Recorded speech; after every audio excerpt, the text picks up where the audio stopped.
Welcome to part 4 of the ultimate guide to editing your novel. And in this video, we're going to be talking about a unique type of editing called continuity editing. Coming right up.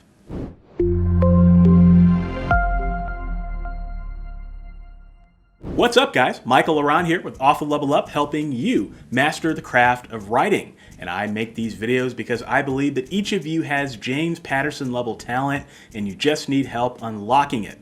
So if you're new here, consider subscribing and click that little bell, ding, ding, ding, to get notifications every time I have a new writing video.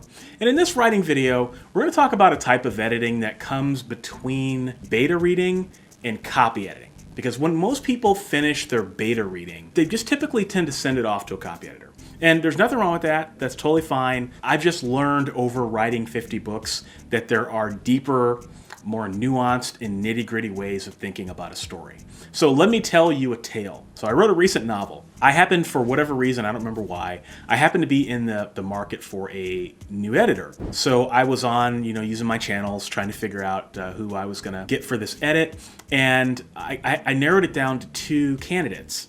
And I asked both of them to do a sample edit. So, sample edit the first chapter for me, which is a couple pages. So that way we can get a feel for each other's styles and so on and so forth. Editor A sent me a sample edit. Editor B sent me a sample edit. Now, this is where it got really weird. It was really strange. So Editor A was very, very good at catching what I like to call consistency and continuity errors.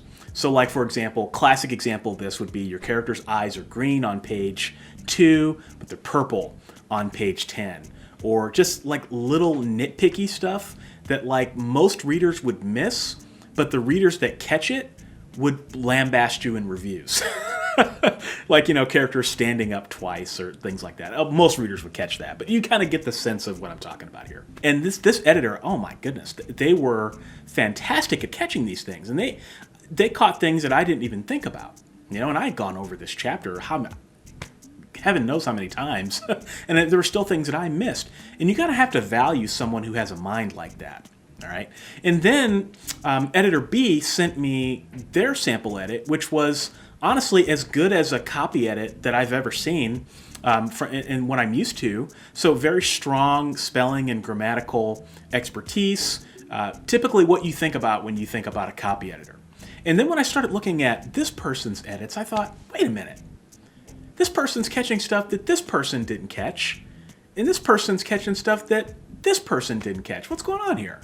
And so I was thinking to myself, if you took Editor A's edits and then combined them with Editor B's edits, you would have a full, comprehensive edit, wouldn't you? I mean, it would be interesting stuff. And that put me in a dilemma because I could very clearly see the value of Editor A in catching a lot of those little nitpicky story consistency things, right? But I could also see the value of this person's strong copywriting expertise that this person honestly didn't have. And so I was just like, oh, okay, I'm just gonna hire them both. So I hired Editor A and Editor B, and Editor A, I didn't even tell them about what I was doing. I let Editor A just do their thing, and then I let Editor B come in and clean up after them. And what I got, I felt, and this is just, there's no objectivity here, it's completely Michael Laurent's opinion, is I got what I thought was a stronger overall edit because I focused on areas where the editors were strong.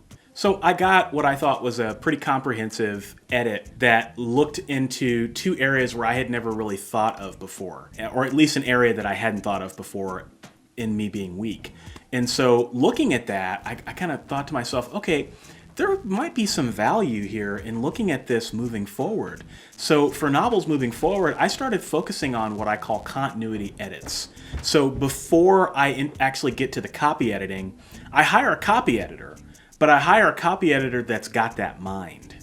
And so they can look at the story and 80% of what I want them to focus on is going to be those continuity consistency errors. And then, they're going to catch some spelling errors. And I told them I wouldn't be upset if you catch a spelling error, but I'm really hiring you to look at the consistency and the overall flow of the story. Now, this is not a developmental edit. You guys know how I feel about developmental edits, in that a developmental edit is going to look at your story big picture.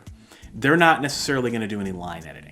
Now, this continuity edit, they are going to do line editing, but they're going to be looking at the story first, and then any edits that come out of that, they have that line editing expertise where they can handle it. That is a type of editing that I've been doing for, gosh, probably the last few books, and it has worked amazingly well for me.